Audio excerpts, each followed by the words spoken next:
for senior leaders and team leaders, how do I actually address these two core challenges that we identify in this business manifesto, which is A, kind of being trapped by our success.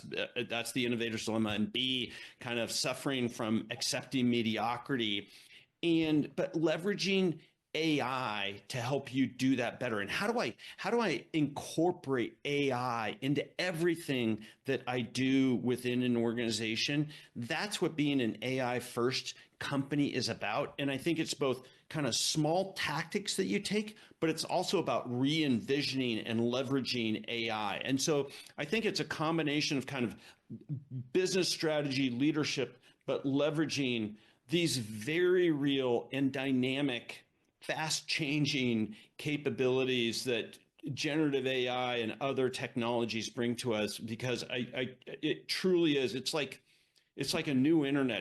It's like, oh, now we have electricity. Like, it truly is a fundamental capability shift. And don't wait until it's too late. You got to get comfortable both individually and as a company in how you leverage these things to make change happen. The government is here for the people, not the other way around. It's we, the people, right? We, the people, grant the government these powers. It's not the other way around, right?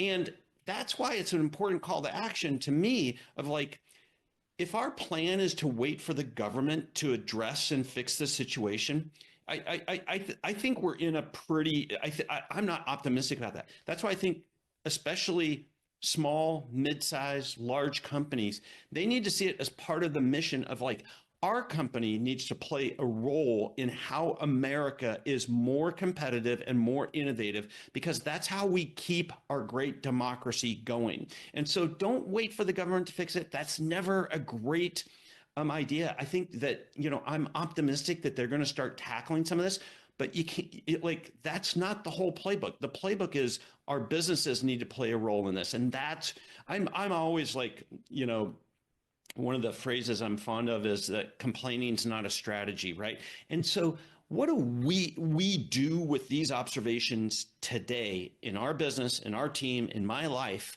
That's what I'm always interested in, is action. We know we're not good at making change happen, right? Like, if you look at the history of time, like the competitive advantage and life of companies tends to be pretty short.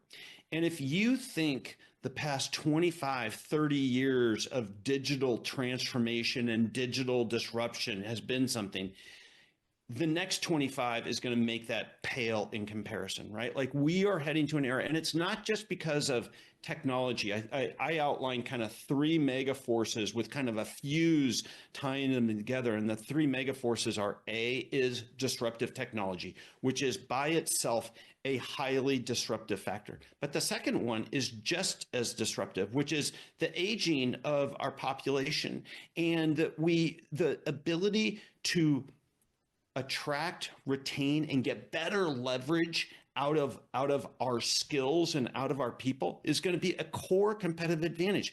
And the third is the overall indebtedness of our country and to entitlement programs and to servicing our debt. And that's going to create downward pressure for capital. So you're going to have to be both efficient for your capital, but it's also a calling, which is, for our country to win, we have to innovate. And that innovation comes from all of our companies. How companies design and use metrics to actually get the signal of where aren't we good enough from a customer experience or from an operational standpoint today. And it always has to be a balanced scorecard of metrics, right? You can't have just like one metric. You need efficiency, you need quality, you need cost metrics, right? And it's the design relative to those. But then the second part is like, what do you do with those metrics, right? And so I always talk about like, make metrics a verb, right? They're not a thing, they're not static, they're a verb. And the action that we take is How do we discover the signal, not to pat ourselves on the back, but to see where there's opportunity to chase perfection?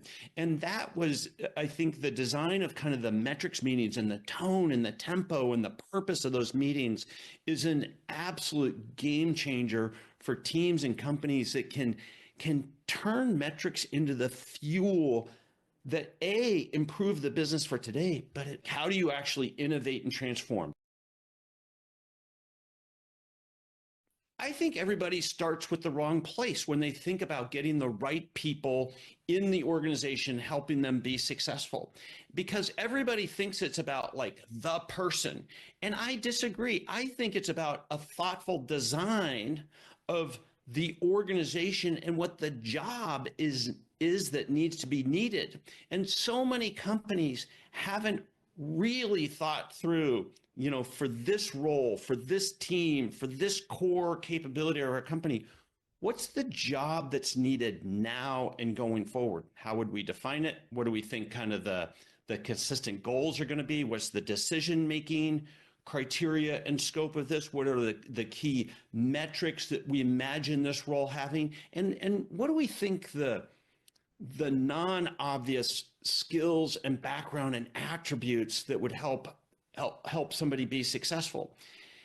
Even if you have somebody in the role today and you want to help take their performance from good to world class, rethinking what the job is a super powerful way to help that person achieve those goals. But it goes so underplayed in companies. And this is not a big exercise to do, and everything, but companies don't do it. We saw a number of just gold standard brands, ironically, a lot of them out of the Pacific Northwest here, a number of gold standard brands who went from being lauded and like the pinnacle within their category to like a substantial business challenge that they have, right? So the brands I'm thinking about, think about this set of gold standard brands: Starbucks, Boeing, Nike, and Intel, right?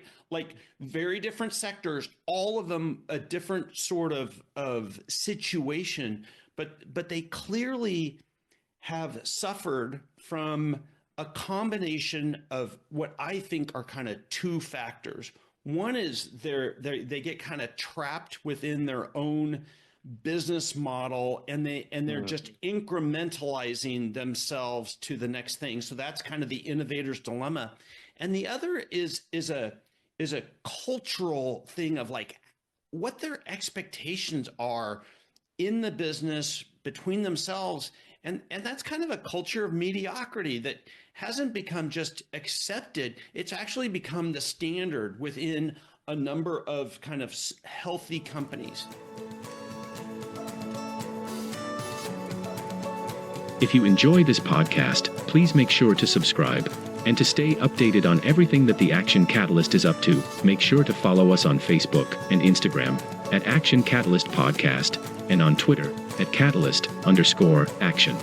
And thanks for listening.